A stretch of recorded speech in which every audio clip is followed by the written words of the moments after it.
Hello दोस्तों, आपका बहुत बहुत स्वागत है आपके अपने चैनल एमपी ऑनलाइन स्टडी पर। जैसे कि आपको पता है आज का जो हमारा टॉपिक रहने वाला है वो आज हम डिस्कशन करने वाले हैं पर्यावरण के अंतर्गत जो इम्पोर्टेंट क्वेश्चन है किसी भी एग्जाम में पूछे गए। खासतौर पे मैंने वो क्वेश्चन लिए हुए हैं जो टेट परीक्षाओं में पूछे गए हैं, शिक्षक भर्ती में पूछे गए प्रश्न को ही जो है आज हम डिस्कशन करने वाले हैं। सभी क्वेश्चन महत्वपूर्ण क्वेश्चन है, सभी आप देख लीजिए किसी ना किसी डेट में ये क्वेश्चन जो है पूछे गए हैं। इंपॉर्टेंट क्वेश्चन लिए हुए मैंने जो खास किसी न किसी टेट परीक्षा में, चाहे वो किसी अदर राज्य की टेट परीक्षा हो या फिर केंद्र की टेट परीक्षा हो, शिक्षक भर्ती हो, उसके अंतर्गत जो है आज की हमारी वीडियो रहने वाली है। तो स्टार्ट करते हैं आज की हमारी वीडियो। महत्वपूर्ण प्रश्न या महत्वपूर्ण तथ्य पर जो है आज हम डिस्कशन करने वाले हैं। सबसे पहले हम बात करते हैं कि भारत में वर्ल्ड वाइड फंड की सहायता से ही प्रोजेक्ट टाइगर की योजना प्रारंभ की गई थी। जैसे कि आपको पता है कि 1973 में अगर हम बात करें प्रोजेक्ट टाइगर की शुरुआत की गई थी। ठीक है, तो ये जो प्रोजेक्ट टाइगर की शुरुआत की गई थी ये 1973 में की गई थी और इससे रिलेटेड जो है परीक्षा में एक प्रश्न पूछा गया था। ठीक है, और जो एच-टेट 2014, यूपी टेट 2017 और 2013 में ये प्रश्न पूछा गया है।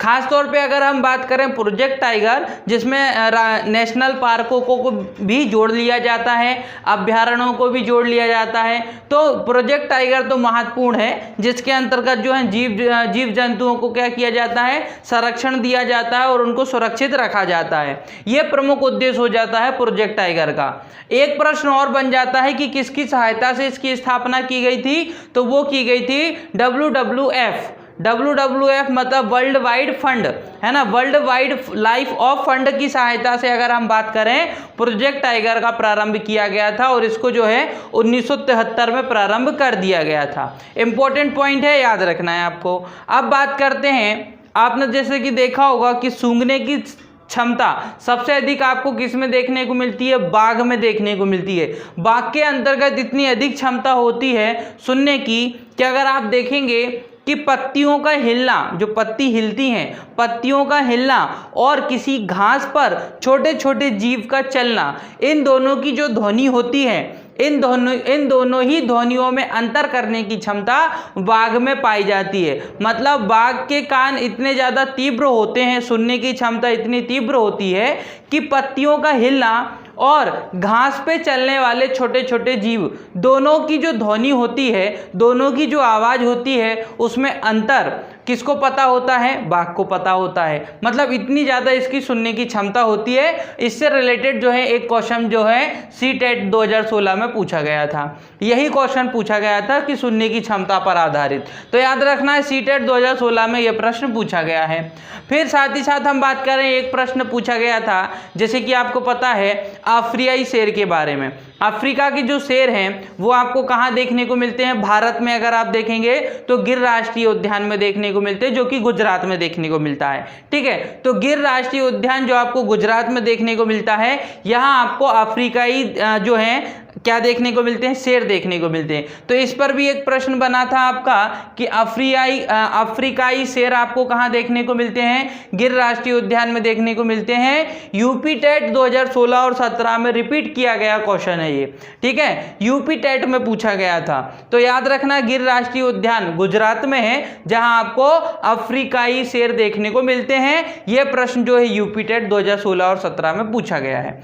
फिर बात करते हैं हाथी। जैसे कि आपने देखा होगा हाथी का जो ग्रुप होता है, हाथी का जो समूह होता है या जो परिवार होता है, जब वो भ्रमण के लिए जाते हैं या शिकार के लिए जाते हैं या भोजन की तलाश के लिए जाते हैं, उस समय जो उनका हाथियों के बच्चों का, जो हाथी का जो पूरा ग्रुप होता है, उसका जो नेता होता है वो हथनी होती है। ये आपको याद रखना है क्योंकि इस पर एक प्रश्न बन चुका है कि जो हाथियों का जो समूह होता है, ग्रुप जो होता है, उसका प्रमुख कौन होता है, उसका नेता कौन होता है, तो हथनी होता है ना, हथनी होती है। क्योंकि हाथी तो झुंड छोड़ के चला जाता है। ठीक है, झुंड छोड़ के हाथी चला जाता है, लेकिन ग्रुप में अगर हम प्रमुख की बात करें, प्रमुख कौन होता है, नेता कौन होते हैं, तो हथनी होती है। उसी के साथ साथ एक जो शिशु हाथी होता है, एक शिशु हाथी होता है, उसका भार कितना देखने को मिलता है, तो लगभग 2 क्विंटल। लगभग 2 क्विंटल का भार आपको एक शिशु हाथी का देखने को मिलता है। ये दोनों पॉइंट याद रखना है। हाथी के बच्चे का भार लगभग 2 क्विंटल हमको देखने को मिलता है। सीटेट 2014 में पूछा गया प्रश्न है ये। फिर उसी के साथ हाथी के झुंड की जो नेता होती है वो कौन होती है? हथनी होती है। ये भी सीटेट 2013 में पूछा गया प्रश्न है। ठीक है, फिर बात करते हैं, जैसे कि मैं आपको ऑलरेडी बता चुका हूं जैव विविधता के बारे में, कि जैव विविधता हम कहाँ देखते हैं? जहाँ विभिन्न प्रकार के जीव जंतु पाए जाते हैं, डिफरेंट टाइप्स ऑफ एनिमल जहाँ पाए जाएंगे, उनकी नई प्रजातियां जहाँ पाई जाती है, अलग अलग प्रजाति के जीव जंतु पाए जाते हैं, तो वो एक विशेष प्रकार की जैव विविधता कहलाती है।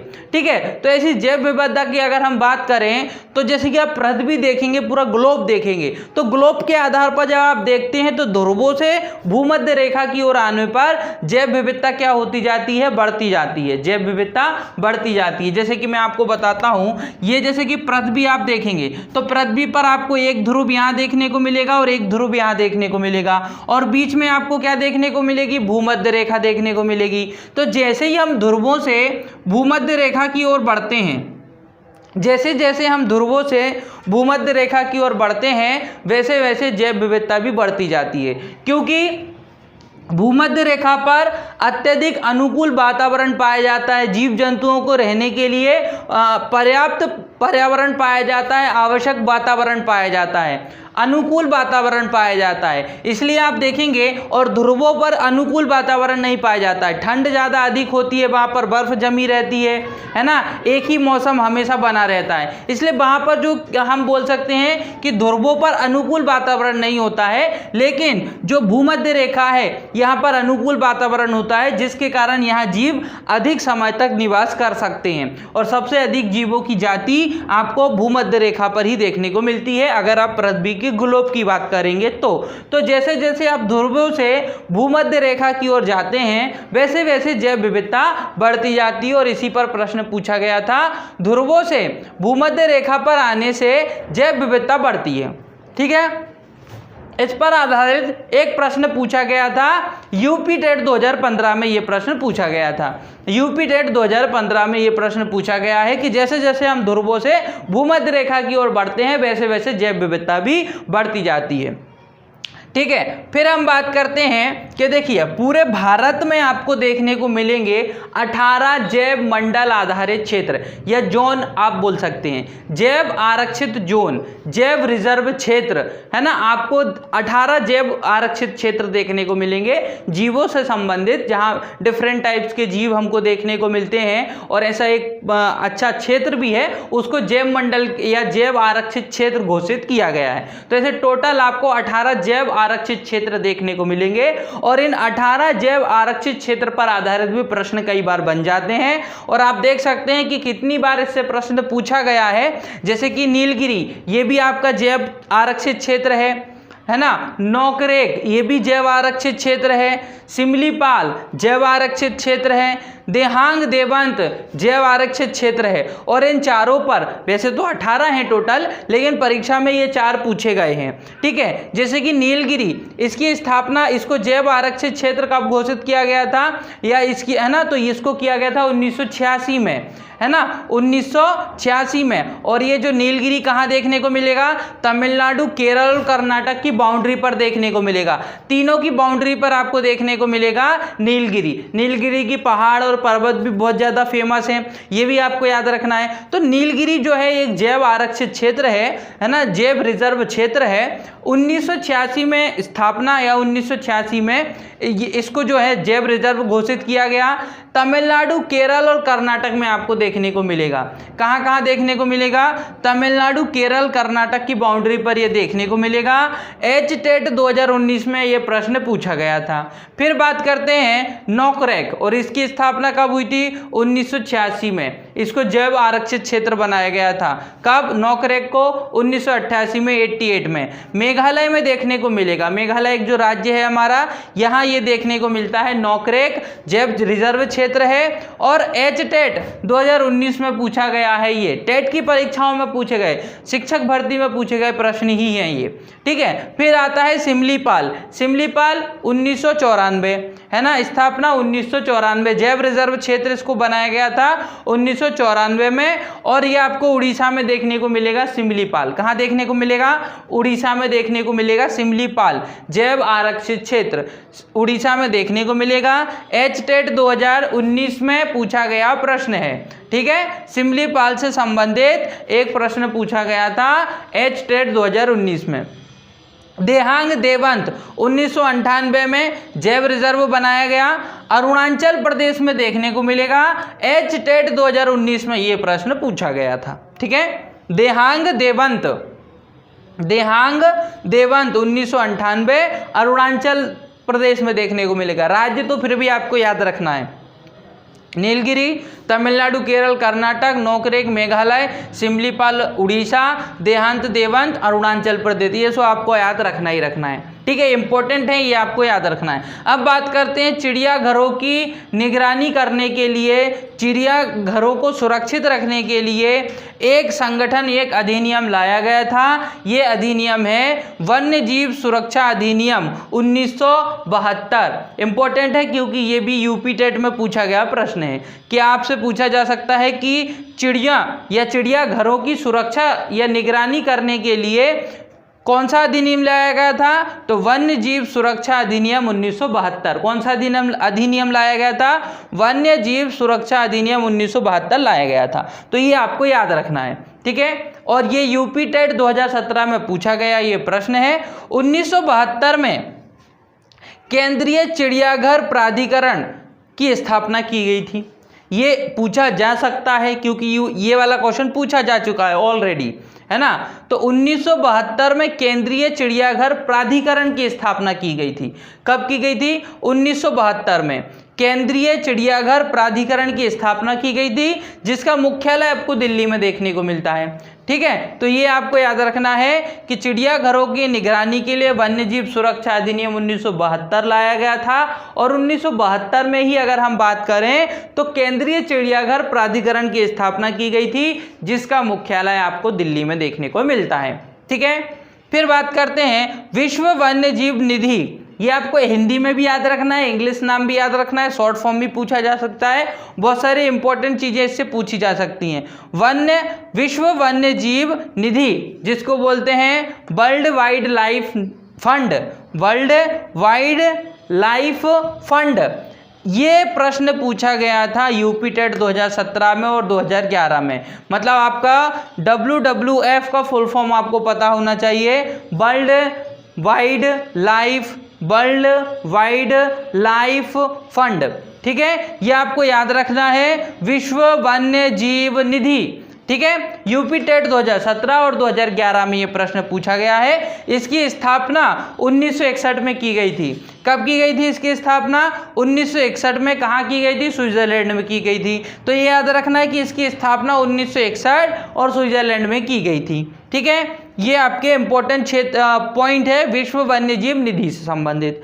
फिर बात करते हैं wild life institute of India. ये आपको देखने को मिलता है देहरादून में। यूपी टेट 2016 में ये प्रश्न पूछा गया था कि wild life institute of India कहाँ है, ये कहाँ अवस्थित है? तो ये है आपका देहरादून में। कहाँ है? देहरादून में।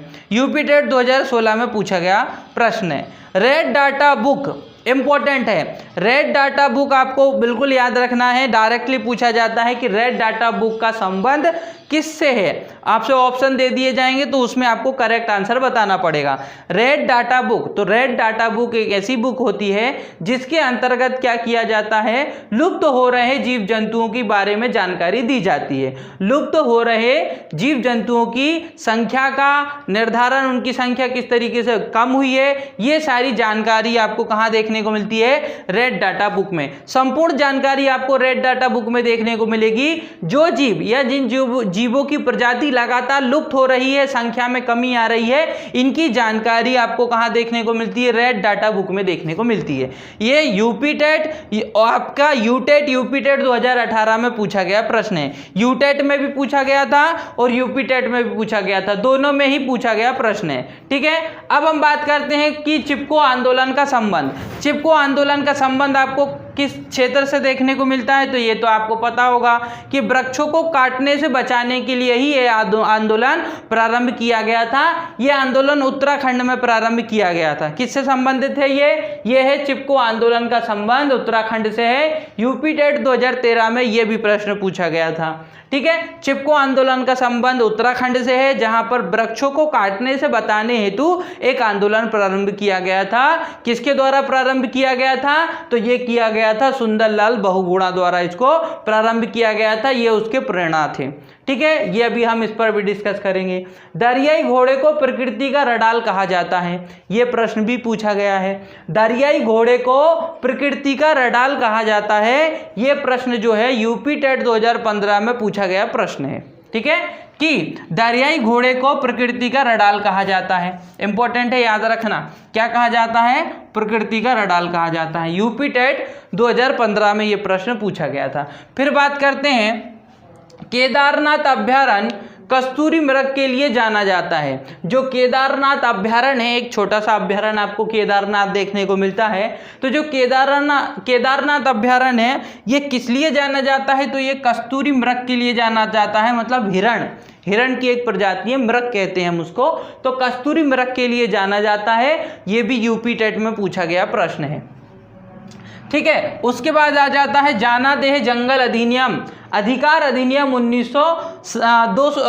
2007 में लाया गया था। क्या लाया गया था, जानादेह जंगल अधिकार अधिनियम 2007 लाया गया था, है ना। डायरेक्टली प्रश्न बना था, ये जंगलों में निवास करने वाले मनुष्यों के लिए ये अधिनियम लाया गया था कि जो जंगलों में निवास करते हैं तो उनका कुछ ना कुछ अधिकार उस क्षेत्र में पाया जाएगा। मतलब जंगलों में भी उनका अधिकार होगा। जो कि अधिक वर्षों तक जंगलों में निवास करते हैं, जो बहुत अधिक पिछड़ी जनजाति है जो जंगलों में निवास करती है, उनके लिए अधिनियम लाया गया था कि उनके लिए भी कुछ अधिकार होने चाहिए, उनके जंगल में भी कुछ अधिकार होने चाहिए। तो उसके अंतर्गत जो है जनादेश जंगल अधिकार अधिनियम 2007 लाया गया था।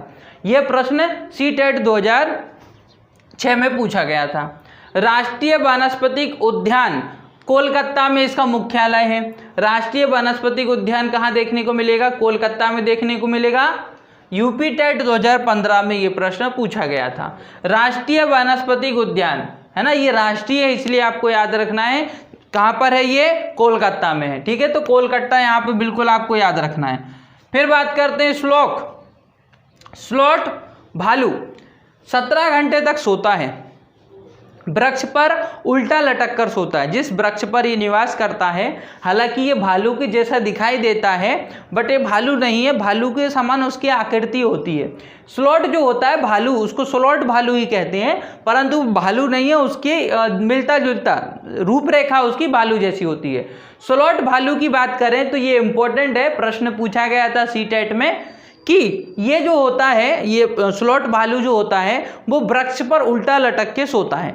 जिस वृक्ष पर ये सोता है उसी वृक्ष की पत्तियां ये खाता है और लगभग 40 वर्ष तक ये निवास करता है, जीवित रहता है ना। उसी पत्तियों को खाकर कब तक, 40 वर्षों तक ये निवास करता है, जीवित रह सकता है। ये इंपॉर्टेंट चीज़ें याद रखना। स्लॉट एक भालू है, भालू की प्रजाति तो नहीं है, उसके जैसे मिलता जुलता है, उसको स्लॉट भालू कहते हैं। 17 घंटे तक ये सोता है, वृक्ष पर उल्टा लटक के ये सोएगा और बाकी समय जागता है। 17 घंटे ये सोता है और जो वृक्ष पर ये निवास करता है उसी वृक्ष की पत्तियों को भोजन के रूप में ग्रहण करता है। 14 वर्षों तक 40 वर्षों तक ये जो है जीवित रह सकता है। सीटेट 2016 में प्रश्न पूछा गया था। दैत्याकार पांडा चीन में देखने को मिलते हैं हमको। दैत्याकार पांडा हमको कहाँ देखने को मिलते हैं, बहुत सारी आप देखेंगे, चाहे पांडा हो या कोई भी जीव हो, उनकी नई नई प्रजाति अलग अलग देशों में पाई जाती है। तो दैत्याकार पांडा आपको चीन में देखने को मिलते हैं। ये प्रश्न पूछा गया था, दैत्याकार पांडा कहाँ देखने को मिलते हैं, चीन में। ये प्रश्न यूपी टेट 2016 में पूछा गया था। अब हम बात करते हैं कि इंपॉर्टेंट कुछ नाम हैं जिनको हम एक अन्य नाम से भी जानते हैं। प्रश्न पर्यावरण से संबंधित है इसलिए यहाँ पर लिए गए हैं। रविंद्र कुमार सिन्हा को जो है डॉल्फिन मैन ऑफ इंडिया कहा जाता है। किसको, रविंद्र कुमार सिन्हा को। ये प्रश्न पूछे जा सकते हैं किसी भी एग्जाम में। रविंद्र कुमार सिन्हा को हम डॉल्फिन मैन ऑफ इंडिया के नाम से जानते हैं, ये इंपॉर्टेंट है। कैलाश सांखला को टाइगर मैन ऑफ इंडिया के नाम से जानते हैं। कैलाश सांखला को टाइगर मैन ऑफ इंडिया के नाम से जानते हैं, याद रखना है ये पॉइंट। ठीक, किसको? कैलाश सांखला को किस नाम से जानते हैं? टाइगर मैन ऑफ इंडिया के नाम से जानते हैं। फिर सुंदरलाल बहुगुणा, अभी बता चुका हूँ, चिपको आंदोलन के प्रेरणा है। चिपको आंदोलन कहाँ प्रारंभ हुआ था? उत्तराखंड में प्रारंभ हुआ था। वृक्षों की कटाव से बचाने के लिए, कटने से बचाने के लिए आंदोलन प्रारंभ किया गया था। फिर बात करते हैं सलीम अली। सलीम अली को बर्ड मैन ऑफ इंडिया कहते हैं। पक्षियों के लिए विशेष रूप से कार्य करते हैं, उनको सुरक्षित रखने के लिए, संरक्षण करने के लिए इनके द्वारा बहुत सारे प्रयास किए गए हैं। सलीम अली द्वारा बर्ड मैन, है ना, वर्ल्ड मैन ऑफ इंडिया के नाम से इनको जाना जाता है। बहुत सारे प्रयास इनके द्वारा किए गए हैं पशु पक्षियों खास तौर पे पक्षियों को बचाने के लिए। अब बात कर लेते हैं थोड़ा सा प्रोजेक्ट टाइगर पे, क्योंकि इससे संबंधित प्रश्न पूछे जाते हैं। प्रोजेक्ट टाइगर से संबंधित प्रश्न इसलिए पूछे जाते हैं, प्रोजेक्ट टाइगर जीव जंतुओं से रिलेटेड है, पर्यावरण के अंतर्गत आता है। बहुत सारे राष्ट्रीय उद्यान, नेशनल पार्कों को प्रोजेक्ट टाइगर में भी शामिल किया गया है, इसलिए इम्पोर्टेंट है। मानव पर्यावरण मंत्रालय 1972 एक आपका बैठक होता है स्टॉकहोम में। 1972 में एक बैठक हुई थी स्टॉकहोम में WWF की सहायता से। 1973 में आपने देखा होगा, 1973 में प्रोजेक्ट टाइगर की शुरुआत की गई थी। सहायता किसके द्वारा? WWF। अभी बता चुका हूं, पहला प्रश्न था कि मानव पर्यावरण मंत्रालय 1972 ये कब गठित हुआ? स्टॉकहोम सम्मेलन हुआ था, उसके बाद इसको गठित किया गया था। और WWF की सहायता से, वर्ल्ड वाइड लाइफ फंड की सहायता से 1973 में प्रोजेक्ट टाइगर प्रारंभ किया गया था। प्रोजेक्ट टाइगर प्रारंभ हुआ और प्रारंभ होने के बाद बहुत सारे नेशनल पार्कों को, अभ्यारण्यों को धीरे धीरे करके प्रोजेक्ट टाइगर में शामिल किया जाने लगा। ठीक है। भारत में सबसे बड़ा आपको टाइगर रिजर्व कहाँ देखने को मिलता है? भारत की बात हो रही है यहाँ पर। भारत में सबसे बड़ा टाइगर रिजर्व आपको कहाँ देखने को मिलता है? नागार्जुन सागर श्रीशैलम। नागार्जुन सागर श्रीशैलम आंध्र प्रदेश तमिलनाडु की बाउंड्री पर आपको देखने को मिलेगा। भारत में सबसे बड़ा टाइगर रिजर्व की बात हो रही है, नाम क्या हो जाएगा? नागार्जुन सागर श्रीशैलम। नागार्जुन सागर श्रीशैलम, ठीक है। और ये आपको आंध्र प्रदेश तमिलनाडु इन दोनों राज्यों की सीमा पर देखने को मिलता है। भारत का सबसे छोटा टाइगर रिजर्व आपको देखने को मिलता है बोर टाइगर रिजर्व, और जो बोर टाइगर रिजर्व है ये महाराष्ट्र में है। दोनों याद रखना है, आंध्र प्रदेश तमिलनाडु की बाउंड्री पर जो है वो सबसे बड़ा है और महाराष्ट्र में जो है वो सबसे छोटा है। महाराष्ट्र में कौन सा है? भारत का सबसे छोटा टाइगर रिजर्व है, याद रखना। नाम क्या है? Bore tiger reserve. Bore tiger reserve, इसकी स्थापना महाराष्ट्र में है, या ये जो रिजर्व घोषित किया गया है सबसे छोटा टाइगर रिजर्व है जो महाराष्ट्र में देखने को मिलता है। ठीक है। विश्व का सबसे बड़ा टाइगर रिजर्व, यहाँ विश्व की बात हो रही है, सबसे बड़ा था इसलिए मैंने इसको इंपॉर्टेंट माना है, एग्जाम में पूछा जा सकता है। विश्व का सबसे बड़ा टाइगर रिजर्व है ना, हुकांग वैली म्यांमार में देखने को मिलता है। और म्यांमार आपको कहाँ देखने को मिलेगा? भारत के मैप के अकॉर्डिंग ये आपको पूर्व में देखने को मिलेगा। आप भारत का मैप देखेंगे तो पूर्व में आपको म्यांमार देश देखने को मिलेगा। तो विश्व का सबसे बड़ा टाइगर रिजर्व है ये हुकांग वैली। ठीक है, हुकांग वैली म्यांमार में आपको देखने को मिलता है, म्यांमार देश में देखने को मिलता है। सर्वाधिक टाइगर रिजर्व आपको कहाँ कहाँ देखने को मिलते हैं? तो मध्य प्रदेश, कर्नाटक और महाराष्ट्र में देखने को मिलते हैं। मतलब टाइगर रिजर्व क्षेत्र, सर्वाधिक टाइगर रिजर्व क्षेत्र किस राज्य में देखने को मिलते हैं?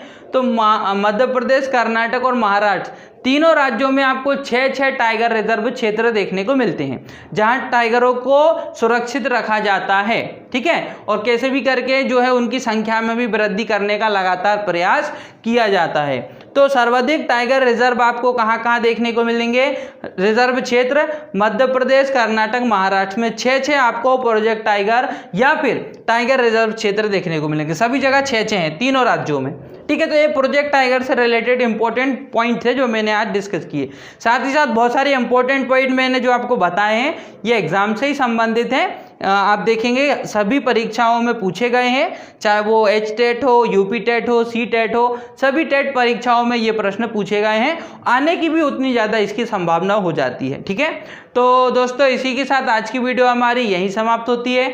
अगर आज की वीडियो आपको पसंद आई हो तो वीडियो को लाइक करें, हमारे चैनल को सब्सक्राइब करें। अगर आपने चैनल ऑलरेडी सब्सक्राइब किया हुआ है तो बेल आइकन जरूर प्रेस करें ताकि आने वाली सारी वीडियो का नोटिफिकेशन आपको प्राप्त हो सके।